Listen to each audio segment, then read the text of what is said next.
Hello friends, आज हम बना रहे हैं दिल्ली सल्तनत का दूसरा वंश खिलजी वंश के बारे में वीडियो। दो वीडियो के बीच फिर से थोड़ा ज़्यादा गैप हो गया, 6 से 7 दिन का गैप हो गया। ऐसे हम कोशिश करेंगे कि अब ज़्यादा से ज़्यादा गैप नहीं होना चाहिए। बार बार टेक्निकल प्रॉब्लम के कारण गैप हो जा रहा है फ्रेंड्स, और ऐसा कुछ टेक्निकल फॉल्ट हो जाता है, कुछ मेरा व्यस्तता हो जाता है, इसी कारण दो वीडियो के बीच थोड़ा ज़्यादा गैप हो जा रहा है। बट अब हम कोशिश करेंगे कि दो वीडियो के बीच ज़्यादा गैप ना हो और ज़्यादा से ज़्यादा वीडियो बनाए और कम से कम समय में बनाए और दो वीडियो के बीच कम गैप हो। तो इस तरह से दोस्तों हम इसके पहले देखे थे दास वंश के बारे में, जो कि दिल्ली सल्तनत का प्रथम वंश था दास वंश। इसमें एक ट्रिक भी हम बताए थे, जो ट्रिक था दास वंश, खिलजी वंश, तुगलक वंश, सैयद वंश, लोदी वंश, यानी दाखी तू सैलो। तो हम इसे देख लेते हैं दोस्तों। दाखी तू सैलो में सभी का कार्यकाल भी बताए थे, जिसमें दाखी तू सैलो में सबका कार्यकाल बताए थे। तो देखे थे दोस्तों कि दास वंश आया था, खिलजी वंश, तुगलक वंश, सैयद वंश और लोदी वंश, सभी का कार्यकाल भी देखे थे। जिसमें दास वंश का काल था 1206 से 1290 तथा 1290 से 1320 था। खिलजी वंश, तुगलक वंश 1320 से 1414 तथा 1414 से 1451, 1414 से 1451 सैयद वंश था तथा लोदी वंश 1451 से 1526। तो इस क्रम में दोस्तों हम देखेंगे दूसरा वंश खिलजी वंश, जिसका कि शासनकाल 1290 से 1296 तक चला था, 1290 से 1320 तक चला था। यानी दिल्ली सल्तनत का सबसे छोटा कार्यकाल इस वंश का कह सकते हैं हम। यानी कुल मिलाकर देखें तो इसमें 30 वर्ष का शासनकाल है, 1290 से 1320 कुल 30 वर्षों का शासनकाल है, जिसमें कि 3 शासक इसमें क्रमानुसार आए, जलालुद्दीन फिरोज खिलजी, अलाउद्दीन खिलजी तथा मुबारक शाह खिलजी। तो इस प्रकार दोस्तों हम देखते हैं कि शुरू के 6 वर्ष जलालुद्दीन फिरोज खिलजी शासन किए, उसके बाद 20 वर्ष अलाउद्दीन खिलजी शासन किए, उसके बाद अंतिम 4 वर्ष मुबारक शाह खिलजी शासन किए। तो मुख्य रूप से इसमें 3 शासन ही हुए दोस्तों, और पहला शासक जलालुद्दीन फिरोज खिलजी, दूसरा अलाउद्दीन खिलजी तथा तीसरा मुबारक शाह खिलजी। तो बारी बारी से दोस्तों तीनों के बारे में देख लेते हैं।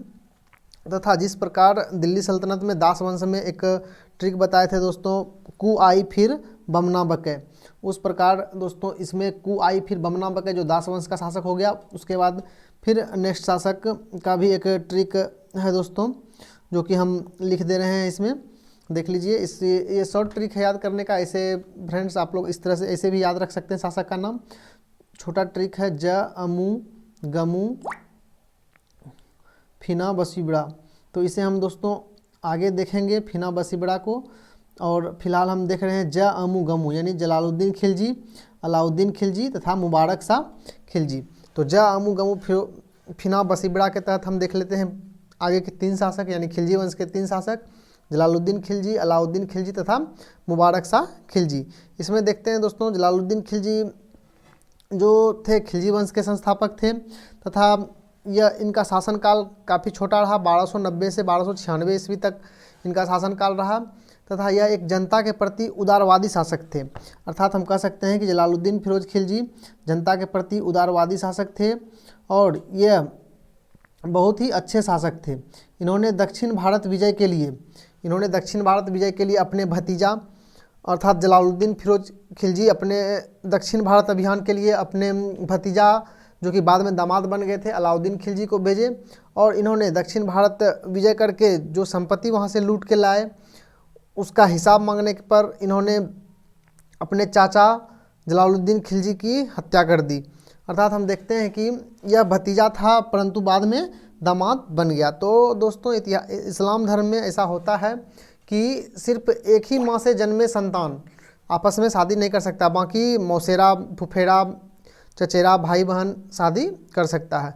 तो उसी प्रकार ये दोस्तों एक भतीजा था, बाद में यह दामाद बन गया था। तो जलालुद्दीन फिरोज खिलजी का भतीजा अलाउद्दीन खिलजी था। इसमें हम देखते हैं कि अलाउद्दीन खिलजी को दक्षिण भारत अभियान के लिए जलालुद्दीन फिरोज खिलजी के द्वारा भेजा गया था, और दक्षिण भारत विजय करके यानी वहाँ से कुछ संपत्ति अर्जित करके जब अलाउद्दीन खिलजी के द्वारा वापस आया गया, तो जलालुद्दीन फिरोज खिलजी के द्वारा उस संपत्ति का हिसाब मांगने पर अलाउद्दीन खिलजी के द्वारा अपने चाचा जान यानी जलालुद्दीन फिरोज खिलजी की हत्या कर दी गई और खुद गद्दी पे बैठ गए। अर्थात हम देखें कि अलाउद्दीन खिलजी 1296 ईस्वी में खुद गद्दी पे बैठ गए और 1296 से लेकर इसका लंबा शासन रहा, 1316 ईस्वी रहा।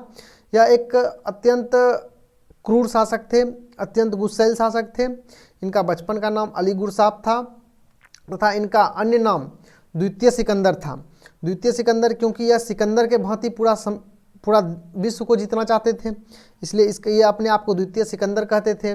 और द्वितीय सिकंदर का उर्दू शब्द अर्थात सिकंदर के जैसा दूसरा कोई नहीं का उर्दू शब्द होता है सिकंदर ए सानी। अर्थात हम कह सकते हैं कि द्वितीय सिकंदर तथा सिकंदर ए सानी के नाम से किसे जाना जाता है, तो अलाउद्दीन खिलजी को जाना जाता है। तथा और देखते हैं दोस्तों, इसमें इन्होंने खलीफा के पद को मान्यता दिया। इन्होंने खलीफा के पद को मान्यता दिया तथा इन्होंने अपने आप को इस्लाम से अलग कर लिया, इस्लाम धर्म से को मानने से अलग कर लिया कि मैं इस्लाम धर्म को नहीं मानूंगा। इन्होंने एक नया धर्म चलाने के लिए भी सोचा था, परंतु उनके मौलवियों के कहने पर यह जो है नया धर्म प्रारंभ करने के बारे में जो है नहीं सोचे, फिर उसे इस सोच को ख़त्म कर दिए। अर्थात यह एक नया धर्म बनाने के बारे में सोच रहे थे। इन्होंने अपने आप को इस्लाम से अलग कर लिया। इन्होंने अपने समय में दो मुख्य रूप से इमारत का निर्माण करवाए, जैसे एक अलाई दरवाज़ा, एक अलाई मीनार। अलाई दरवाज़ा कुव्वतुल इस्लाम मस्जिद का देखते हैं दोस्तों। अलाई दरवाज़ा ये है, अलाई दरवाज़ा कुव्वतुल इस्लाम मस्जिद का प्रवेश द्वार के रूप में है। इसे अलाउद्दीन खिलजी के द्वारा बनवाया गया था। और कुव्वतुल इस्लाम मस्जिद दिल्ली में स्थित है, मेहरौली में, दिल्ली के मेहरौली में स्थित है। वहाँ कुव्वतुल इस्लाम मस्जिद का प्रवेश द्वार के रूप में यह इन्होंने अलाई दरवाज़ा को बनवाया। तथा अलाई मीनार, अलाई मीनार ये है दोस्तों, देख लीजिए, ये कुतुब मीनार के बगल में है, बगल में कुतुब मीनार है, इसके बगल में अलाई मीनार। इन्होंने कुतुब मीनार के प्रतिद्वंदी मीनार के रूप में अलाई मीनार को बनवाया। इन्होंने कुतुब मीनार के प्रतिद्वंदी मीनार के रूप में इसीलिए अलाई मीनार को बनवाया था क्योंकि यह उससे तिगुना ऊंचा मीनार बनवाना चाहते थे, परंतु मौसम परिवर्तन के कारण यह असफल हो गए तथा उनसे ऊंचे मीनार बनाने में असफल रहे। अर्थात अलाई मीनार अधूरा ही रहा। इन्होंने इनके मुख्य रूप से इनके इमारत में अलाई दरवाज़ा रहा। इन्होंने मूल्य नियंत्रण के लिए बाजार प्रणाली तथा सार्वजनिक वितरण प्रणाली को लाया। इन्होंने मूल्य नियंत्रण में अच्छा कार्य किया, यानी बाजार क्षेत्र में अच्छा कार्य किए, बाजार प्रणाली तथा सार्वजनिक वितरण प्रणाली को लाए। इनके द्वारा घोड़ों की पहचान के लिए घोड़ा दागने की प्रथा बनाई गई। अर्थात हम कह सकते हैं कि उस समय घोड़ा से ज़्यादातर युद्ध लड़ा जाता था, यानी सभी अपना अपना घोड़ा को अलग रखना चाहते थे। इसी कारण घोड़ा को पहचान के लिए, घोड़ा दागने के लिए अलग अलग प्रथा बनाया गया। तथा इनके शासक बनने के बाद चार प्रमुख घोषणाएं किए गए जो कि प्रमुख हैं। इन्होंने सबसे पहले अस्थाई गुप्तचर का स्थापना किया, क्योंकि अस्थाई गुप्तचर रखने से इन्हें अपने साम्राज्य के बारे में पता चलेगा। गुप्तचर को अपने पूरा साम्राज्य में फैला दिया जाता था गुप्तचर को, और उससे अपने साम्राज्य, अपने शासन, अपने प्रति जनता का सोच, प्रजा का सोच के बारे में पता करना, इसलिए इन्होंने स्थायी गुप्तचर की स्थापना की गई। दान में दी गई भूमि को खालसा भूमि में परिवर्तन, अर्थात दास वंश के समय यानी इल्तुतमिश के समय जो इक्ता व्यवस्था प्रारंभ किया गया था, अर्थात भूमि को जो दान में दिया गया था उसके तहत सभी दान में दी गई भूमि को वापस ले लिया गया तथा उसे खालसा भूमि में परिवर्तन किया गया। यहाँ खालसा भूमि से तात्पर्य है दोस्तों सरकारी भूमि।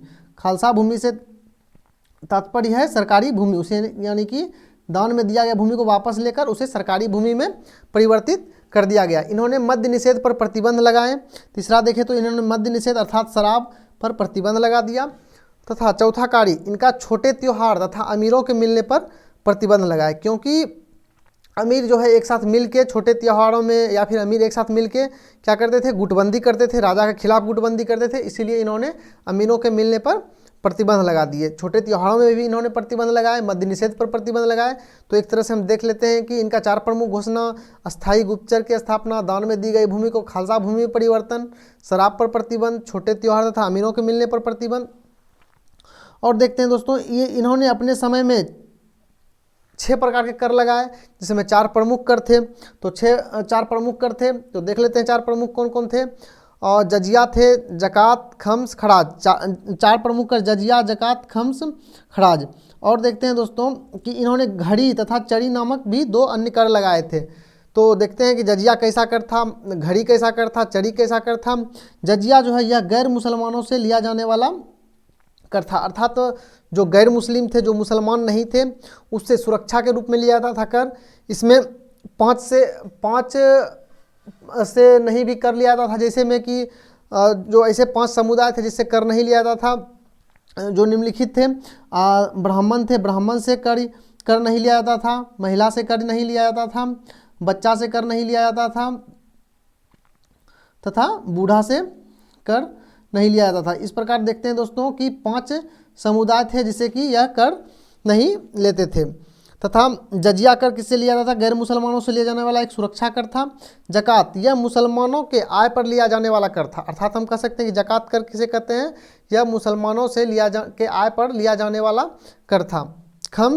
खम्स को यह सैनिकों से लूट पर लिया जाने वाला कर था, अर्थात सैनिक जब कहीं अभियान में जाते थे, वहाँ से अकूत संपत्ति लूटते थे, तो उसके लूटे हुए धन पर कुछ प्रतिशत जो कर के रूप में लिया जाता था उसे खम्स कहते हैं, अर्थात सैनिकों से लूट पर लिया जाने वाला कर को खम्स कहते हैं। आगे देखते हैं दोस्तों खराज। खराज यह मुसलमानों का भूमि कर था, खराज जो है मुसलमानों के द्वारा दिया जाने वाला भूमि कर था। तथा घड़ी और चरी नामक कर थे, जो कि घड़ी नामक कर मकान पे लिया जाता था और चरी नामक कर चारागाह पर लिया जाता था। तो इस तरह से हम देखते हैं दोस्तों 6 कर थे, जजिया, जकात, खम्स, खराज, घड़ी, चरी। तो आगे देखते हैं दोस्तों, इन्होंने अपने समय में, खिलजी वंश के समय में, अलाउद्दीन खिलजी के समय में 5 प्रमुख विभाग थे, जो जिसका कि प्रमुख कई अन्य अलग अलग कार्य थे। तो देखते हैं दोस्तों दीवाने अर्ज जो कि सैन्य विभाग को देखा करता था। अभी भी हमारे सरकार में कई सारे विभाग होते हैं, उसी समय से यह प्रचलन में था। अर्थात हम देखते हैं कि दीवाने अर्ज जो कि सैन्य विभाग को देखते थे। दीवाने इंसाफ शाही पत्र व्यवहार, अर्थात हम कह सकते हैं कि जो पत्र का आदान प्रदान दूसरे राजा से, एक राजा से दूसरे राजा के बीच होता था, उसका देख रेख दीवाने इंसा के द्वारा किया जाता था, जो कि शाही पत्र व्यवहार का देख रेख करते थे। एक थे दीवाने वजारत वजीर होते थे, अर्थात प्रधानमंत्री, यानी राजा के मुख्य कार्य का विभाग होता था दीवाने वजारत। दीवाने रसातल हो जाता था विदेश विभाग, अर्थात एक राजा को दूसरे राजा, अपने पड़ोसी राजा से कैसा संबंध रखना है, क्या आदान प्रदान करना है, कौन सा व्यापार करना है, इन सभी को देखने के लिए दीवाने रसातल विदेश विभाग।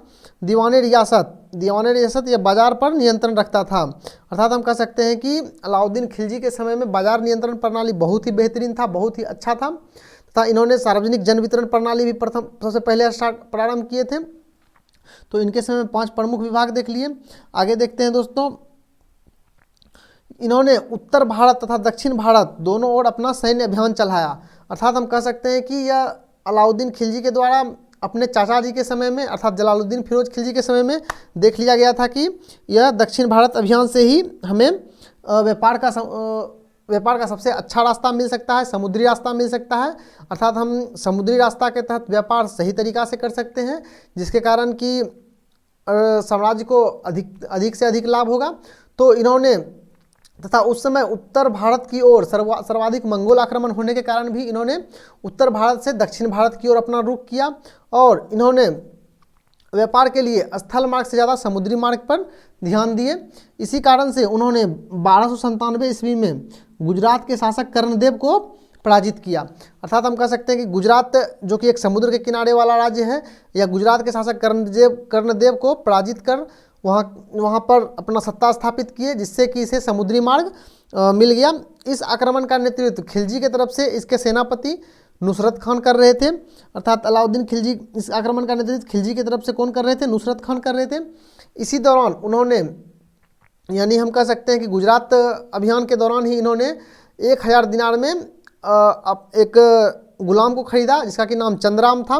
एक गुलाम चंद्राम को 1000 दिनार में खरीदा, और वही चंद्राम आगे चल के मलिक काफूर के नाम से प्रचलित हुआ, अर्थात हम कह सकते हैं कि मलिक काफूर को ही 1000 दिनारी के नाम से जाना जाता है। अर्थात हम कह सकते हैं कि मलिक काफूर जो कि अलाउद्दीन खिलजी के सेनापति थे, तो इसका मूल नाम क्या था? तो चंद्रराम था इसका मूल नाम। इसे गुजरात अभियान के दौरान इसे 1000 दिनार में खरीदा गया, जिसके कारण इसे 1000 दिनारी के नाम से जानते हैं। इन्होंने 1301 ईस्वी में रणथंभौर तथा 1303 ईस्वी में चित्तौड़ जीता। अर्थात हम कह सकते हैं कि यह जब गुजरात अभियान के दौरान गुजरात अभियान के लिए जा रहे थे तो रास्ते में राजस्थान इसके अवरोध में थे। इन्होंने गुजरात अभियान 1297 ईस्वी में तो कर लिया, इन्होंने वहाँ के शासक कर्णदेव को पराजित कर लिया, परंतु बार बार इसके रास्ते में मार्ग में अवरोध के रूप में राजस्थान आ जा रहा था। तो इन्होंने 1301 ईस्वी में रणथंभौर तथा 1303 ईस्वी में चित्तौड़ पर कब्जा कर लिया, चित्तौड़ को जीत लिया। चित्तौड़ अभियान इन्होंने संभवतः रानी पद्मावती के लिए किया था। अर्थात हम कह सकते हैं कि चित्तौड़ अभियान इन्होंने रानी पद्मावती के लिए किया था, परंतु यहाँ के राजा रतन सिंह को पराजित कर दिया, परंतु चित्तौड़ की महिलाओं ने जौहर कर लिया। यहाँ जौहर से तात्पर्य होता है दोस्तों कि हिंदू महिला जो है अपने विदेशी शासक से, विदेशी राजा से अपने स्वाभिमान के लिए, अपने प्रतिष्ठा के लिए इन्होंने आगिन में अपने आप को सशरीर समर्पित कर देना, वही जौहर कहलाता है। अर्थात हम कह सकते हैं कि हिंदू महिलाओं के द्वारा जौहर कर लिया गया, जिससे कि चित्तौड़ अभियान में अलाउद्दीन खिलजी को ज़्यादा सफलता नहीं मिला। अर्थात वहाँ से फिर इन्होंने दक्षिण भारत विजय अभियान को इन्होंने मलिक काफूर को दे दिया। मलिक काफूर ने 1307 ईस्वी में देवगिरी, जो कि कर्नाटक में पड़ता है, देवगिरी के शासक रामचंद्र देव को पराजित कर दिया। किंतु रामचंद्र की वीरता को देखकर उसने गुजरात का नौसारी का जागीरदार बना दिया, परंतु रामचंद्र देव 1307 ईस्वी में इतनी वीरता से लड़े कि इन्होंने रामचंद्र देव की वीरता को देखते हुए उसने गुजरात का नौसारी का जागीरदार बना दिया। सॉरी दोस्तों, यहाँ देवगिरी गुजरात नहीं महाराष्ट्र होगा। देवगिरी के शासक रामचंद्र देव को पराजित कर दिया और रामचंद्र देव को गुजरात का नौसारी का जागीरदार बना दिया। 1309 ईस्वी में पुनः मलिक काफूर के द्वारा वारंगल के शासक प्रताप रुद्रदेव को पराजित किया गया। तो प्रताप रुद्रदेव के द्वारा इनकी अधीनता स्वीकार कर ली गई, अर्थात अलाउद्दीन खिलजी की अधीनता को स्वीकार कर ली गई। इन्होंने अपने अधीनता को एक सोने की मूर्ति बनवाकर उसमें जंजीर पहनकर अलाउद्दीन खिलजी को भेजा।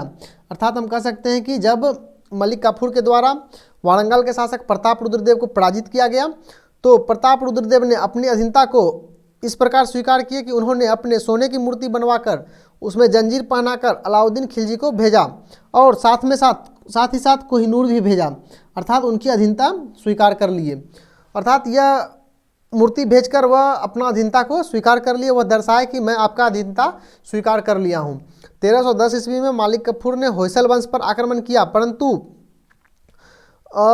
परंतु मलिक काफूर के इसमें अकुशलतापूर्वक नेतृत्व के कारण, यानी असफलतापूर्वक नेतृत्व करने के कारण इसमें होयसल वंश के राजधानी द्वार समुद्र को नहीं जीत पाए। अर्थात हम कह सकते हैं 1310 ईस्वी में जिस समय मलिक काफूर ने होयसल वंश पर आक्रमण किया तो उनकी राजधानी द्वार समुद्र को इन्होंने नहीं जीत पाया, परंतु वही मलिक काफूर के द्वारा 1311 ईस्वी में जब पांड्य वंश पर आक्रमण किया गया तो पांड्य वंश की राजधानी मदुरै को उसे जीत लिया गया। अलाउद्दीन ने जब अपने जमीन का हड़प नीति के तहत सभी जमीन को एकत्रित कर रहे थे, यानी दान में दिया गया भूमि को एकत्रित कर रहे थे, सभी दान में दिया गया भूमि को खालसा भूमि में परिवर्तित कर रहे थे। उसी समय इन्होंने निजामुद्दीन औलिया से भूमि का हिसाब मांगा। तो जब इन्होंने निजामुद्दीन औलिया से भूमि का हिसाब मांगा तो इनके द्वारा यह जवाब आया कि उसने कहा कि मेरे घर में 10 दरवाजे हैं, अर्थात आप यदि एक दरवाजे से मेरे घर में आते हैं ज़मीन का हिसाब मांगने तो मेरे घर में अन्य 9 दरवाजे हैं, मैं उस दरवाजे से निकल जाऊंगा, परंतु मैं सभी ज़मीन का हिसाब नहीं दूंगा।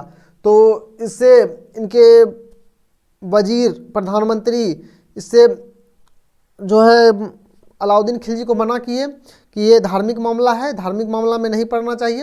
अर्थात अलाउद्दीन खिलजी फिर इस पर नहीं अड़े। अलाउद्दीन खिलजी के से युद्ध अभियान, सेना अभियान, विजय अभियान में 4 प्रमुख सेनापति रहे, जिसके कारण इन्होंने अपने आप को द्वितीय सिकंदर का उपाधि लिए थे। इनके 4 प्रमुख सेनापति थे जफर खान, नुसरत खान, उलुग खान तथा मलिक काफूर। अर्थात हम कह सकते हैं कि सबसे प्रारंभ में इनके सेनापति जफर खान तथा नुसरत खान थे, बाद में उलुग खान तथा मलिक काफूर इनके प्रमुख सेनापति में आए। तो यही चारों सेनापति के बदौलत इन्होंने बहुत सारा साम्राज्य विस्तार किए, जिसके कारण यह द्वितीय सिकंदर की उपाधि धारण किए। मंगोल से लड़ते समय, आगे देखते हैं दोस्तों, मंगोल से लड़ते समय जफर खान की मृत्यु हो गई, यानी कि इनके प्रमुख सेनापति जफर खान का मृत्यु कब हो गया? मंगोल से लड़ते समय। और हम देखते हैं कि दोस्तों जफर खान की मृत्यु के बाद, जफर खान की मृत्यु के कुछ दिन बाद 1316 ईस्वी में अलाउद्दीन खिलजी की भी मृत्यु हो गई। अलाउद्दीन खिलजी के मृत्यु के बाद गद्दी पे मुबारक शाह खिलजी बैठा, जो कि 1316 से 1320 ईस्वी तक शासन किया।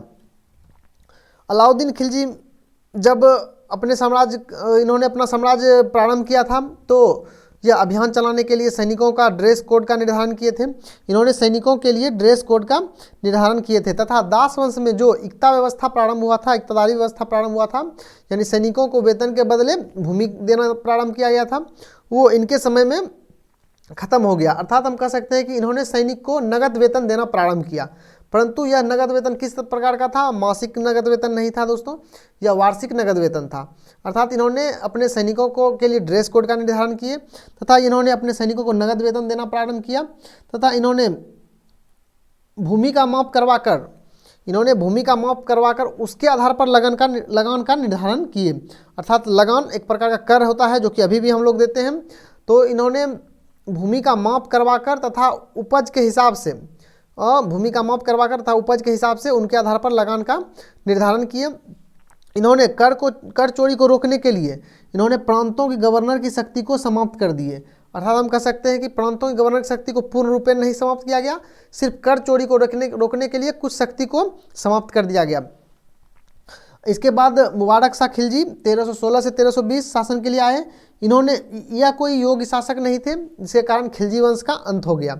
इन्होंने खलीफा के पद को मान्यता नहीं दिया।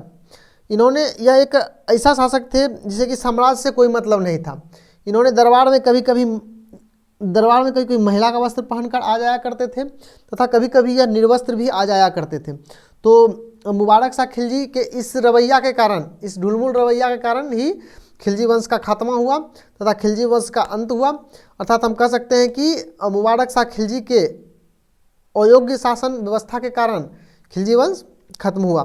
खुसरो खां के द्वारा 1320 ईस्वी में इसकी हत्या कर दी गई। अर्थात हम कह सकते हैं कि खुसरो खां को इस मुबारक शाह खिलजी का यह रवैया पसंद नहीं होने के कारण 1320 ईस्वी में इसकी हत्या कर दी गई। और खिलजी वंश का सेनापति गाजी मलिक के द्वारा खुसरो खां का हत्या कर दिया गया। अर्थात हम कह सकते हैं कि खिलजी वंश का जो सेनापति थे गाजी मलिक, उसके द्वारा खुसरो खां का हत्या कर दिया गया और वह खुद दिल्ली सल्तनत का शासक बन गए। अर्थात गाजी मलिक के द्वारा खुसरो खां का हत्या कर वह खुद दिल्ली सल्तनत का शासक बन गए तथा उन्होंने गयासुद्दीन तुगलक के नाम से शासक बने। इस प्रकार हम कह सकते हैं दोस्तों खिलजी वंश का अंत हो गया और खिलजी वंश का कार्यकाल बहुत ही छोटा था और गयासुद्दीन तुगलक यानी गाजी मलिक गयासुद्दीन तुगलक के नाम से शासक बनकर खिलजी वंश का अंत कर तुगलक वंश का नींव डाले। तो थैंक यू फ्रेंड्स। अब देखते हैं नेक्स्ट वीडियो में देखेंगे कि गाजी मलिक किस प्रकार तुगलक वंश का नींव डाले और 1320 से 1414 तक यानी तुगलक वंश का काल है। तो इस प्रकार दोस्तों तुगलक वंश में ज़्यादा हो जाने के कारण, ज़्यादा मटेरियल हो जाने के कारण इसका भी सिंगल वीडियो बना देंगे दोस्तों। और नेक्स्ट वीडियो तुगलक वंश पे आएगा और बहुत जल्द ही कोशिश रहेगा कि बहुत जल्द ही आ जाए तुगलक वंश पे, यानी कि ज़्यादा गैप ना हो, मुश्किल से 1 दिन का या 2 दिन का गैप हो। कोशिश करेंगे जल्दी ही वीडियो डाल देने का तुगलक वंश। तो नेक्स्ट वीडियो में देखना है दोस्तों तुगलक वंश, जिसका कि शासनकाल 1320 से 1414 ईस्वी तक रहा तथा इसका स्थापना गाजी मलिक गयासुद्दीन तुगलक के द्वारा किया गया। और बीच में करंट अफेयर का भी वीडियो डालने का कोशिश करेंगे दोस्तों, जिससे कि प्रतियोगी परीक्षा में ज़्यादा सुविधा हो, क्वेश्चन बनाने में ज़्यादा सुविधा हो। थैंक यू दोस्तों। वीडियो देखिए और लाइक कीजिए, शेयर कीजिए और रेगुलर देखिए। एक बार नहीं समझ में आए 2 बार देखिए, ठीक है दोस्तों। ऐसे हम बार बार टॉपिक चीज़ को रिपीट करना चाहते हैं ताकि आप लोग को सुन के याद हो जाए ज़्यादा, और हो सके तो इसे कॉपी में लिख के नोट्स बना के लिखिए, मतलब लिख के याद कीजिए। थैंक यू दोस्तों।